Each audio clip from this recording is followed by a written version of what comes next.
There is a particular kind of spectacle that thrives in the modern attention economy, the performance of authority. It is a theater of optics where the right prop, the right pose, the right turn of phrase can momentarily convince an audience that substance resides behind the facade. But as history and human nature remind us, the curtain always falls. And when it does, the machinery behind the illusion is rarely as sophisticated as the performance would have us believe. In L. Frank Baum's enduring allegory, The Wizard of Oz, the wizard's power is not in his magic, but in his ability to orchestrate perception. Smoke, fire, a booming voice, all masking the truth. A small man pulling levers, hoping no one looks too closely. In our own time, the props have changed.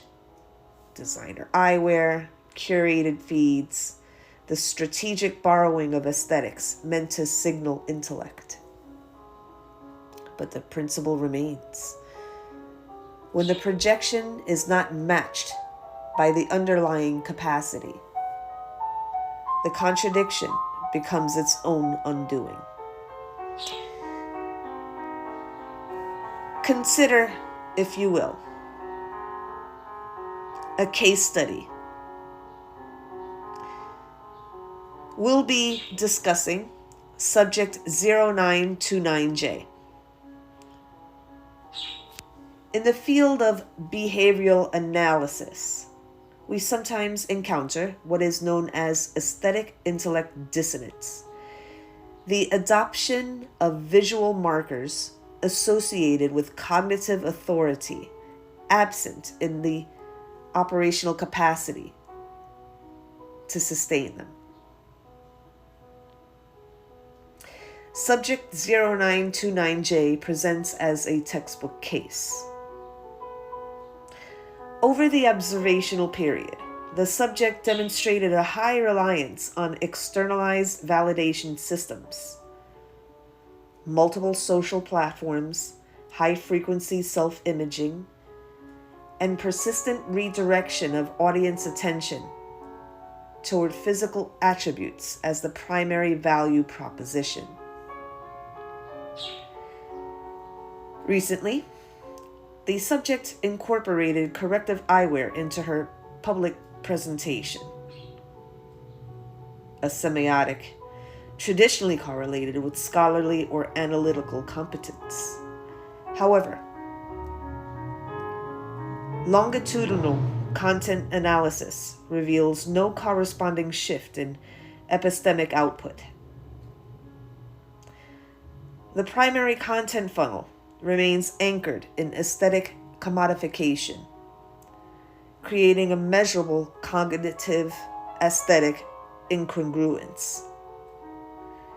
In controlled environments, such incongruence often precipitates audience attrition among high discrimination cohorts, those capable of detecting when the signifier is not supported by the signified.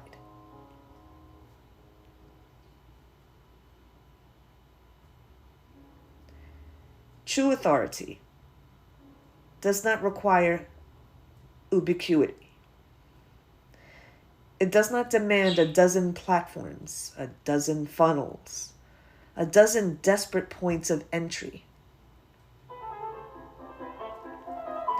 It can reside in a single channel, a single offering, a single voice, provided that voice carries weight. Those who rely on many do so because each individual stream is shallow. Those who can command with one, do so, because depth renders multiplicity unnecessary.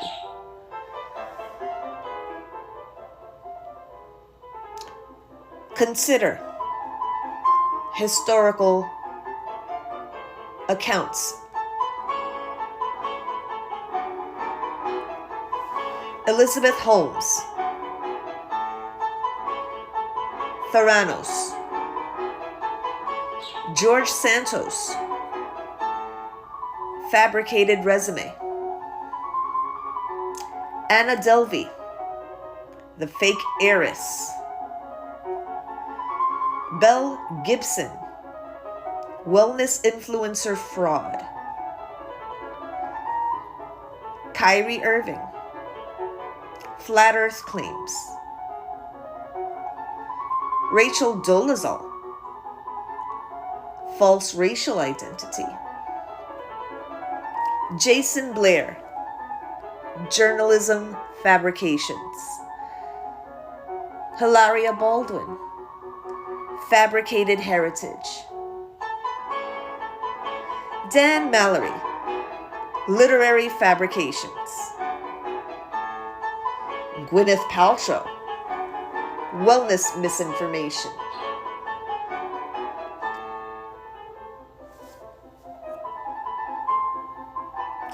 The lesson is not that props are inherently dishonest. A robe does not make a judge, but a judge may wear a robe.